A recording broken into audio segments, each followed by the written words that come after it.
Hello, my dear students. I hope you all are fine. As today in this video, we are going to continue our session, which in the last video we have completed conduction. Okay, and right now we are going to upload the videos in which we are going to take the content that we had completed in the live classes. Okay, so suppose if you had missed that live classes, then you can take the help of these videos. Okay, so you do not feel that we missed something. Okay, so this video is for that only.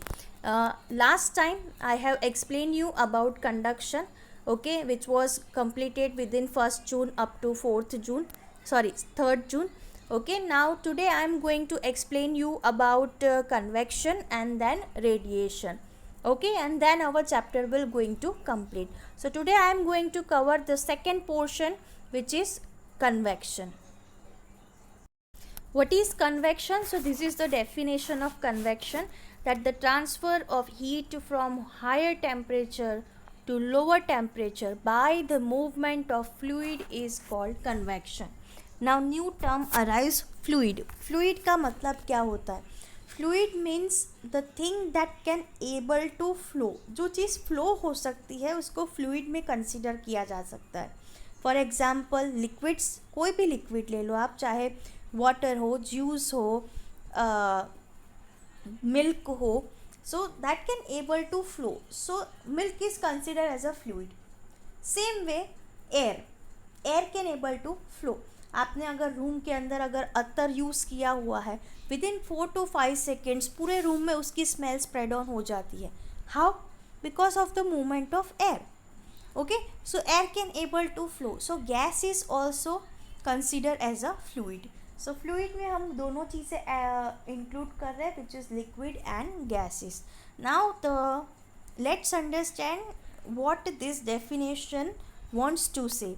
Okay, it is written the heat transfer from high temperature to low temperature. So let's understand with the help of these two diagrams.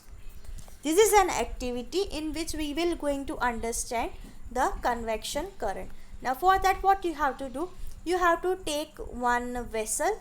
Okay, make sure you take a glass vessel so you can see the result very easily.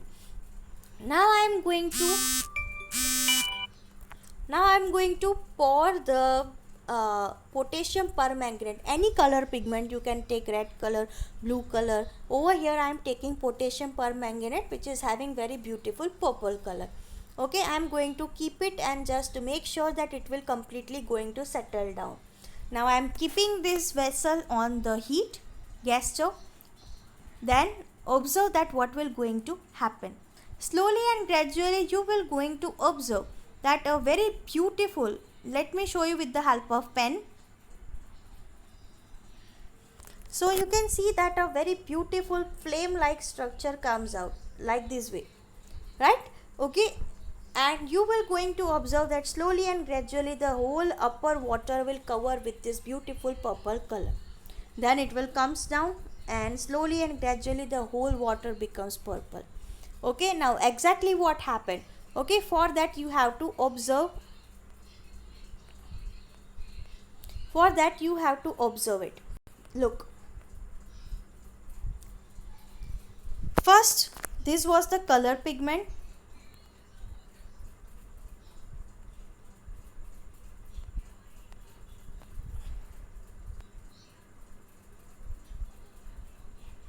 This is the color pigment, right? Now the heat is going to provide it to this liquid. हम नीचे से उसको heat provide कर रहे हैं. So definitely अगर यहाँ से हीट प्रोवाइड हो रही है तो इतना पानी सबसे पहले गर्म होगा compare to the upper surface of the water, right? So क्या होता है कि गर्म पानी बनने की वजह से पानी जो गर्म है उसकी जो डेंसिटी होती है या उसका जो वज़न है वो वज़न लाइट हो जाता है. लाइट होने की वजह से वो क्या हो जाएगा, हल्की चीज़ें हमेशा ऊपर जाती है, सो ये ऊपर की सरफेस की तरफ भागेगा. और ऊपर का पानी ठंडा है, जो जिसकी डेंसिटी क्वाइट ज़्यादा होती है कंपेयर टू हॉट वाटर, सो वो क्या है, वो नीचे आ रहा है। अब नीचे का पानी वापस गर्म होगा, गर्म होके वापस वो ऊपर जाएगा क्योंकि डेंसिटी कम हो गई, ऊपर ठंडा पानी हो गया जाने की वजह से, तो वो वापस नीचे आएगा। तो you can see over here कि वो कंटिन्यूअस एक ऐसी सर्कुलर मूवमेंट है, वो चलती ही रहती है, which is name as convection current. Okay, so इसलिए डेफिनेशन में लिखा था the heat transfer from high temperature. Okay, जो गैस के पास लिक्विड है, गैस के नियर बाय कॉन्टेक्ट में, it is consider as a high temperature water, जबकि ऊपर की सरफेस के ऊपर जो पानी है that is consider as a cold temperature. Okay, so the heat transfer from higher temperature to lower temperature by the movement, you can see that circular movement is happening, so that is considered as a convection current. okay, and इसी वजह से ऐसे ही liquid and gases में heat transfer है वो होता है। ये एक्टिविटी जो हम लोगों ने आपको दी थी for the PT1 to draw the very beautiful diagram of land breeze and sea breeze and described it in detail, हमें इसको explain भी करना था। तो firstly I am going to explain this side which is sea breeze. okay, so you have to observe the diagram, this one.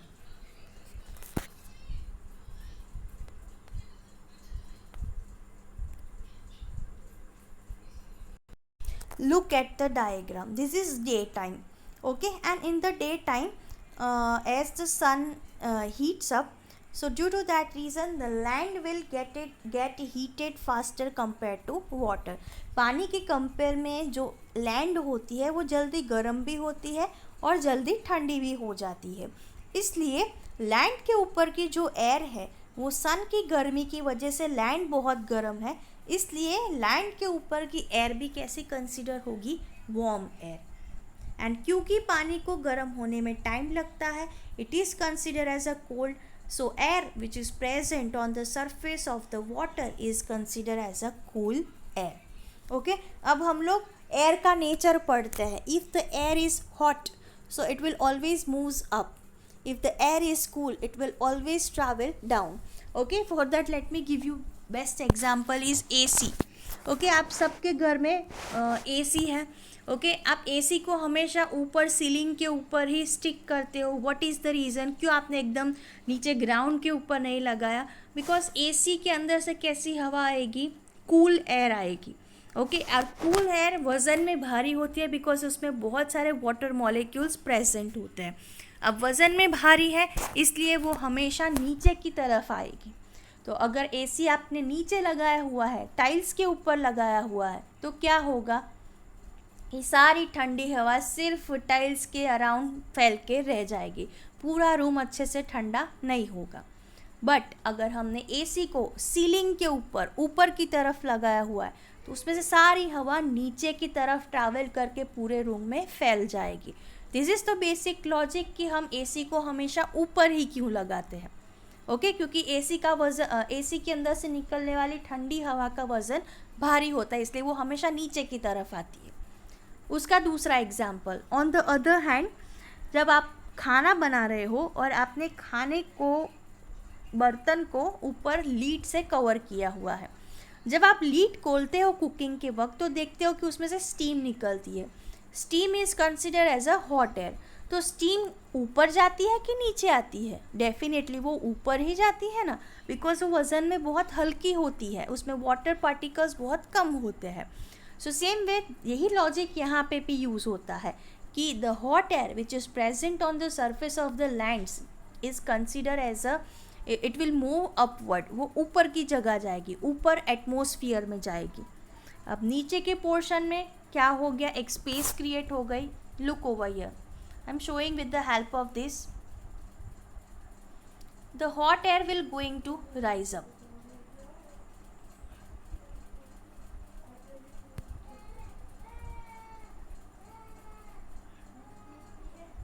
तो यहाँ पे एक जगह खाली हो जाएगी। अब ये जगह कौन भरेगा, ये जगह है वो यहाँ से ठंडी हवा रश करके चली जाएगी यहाँ पे। अब यहाँ पे आ गई तो वापस गर्म हो गई, गर्म होने की वजह से जाएगी वापस ऊपर, वापस ये जगह खाली हो गई, ये जगह भरेगी this cool air.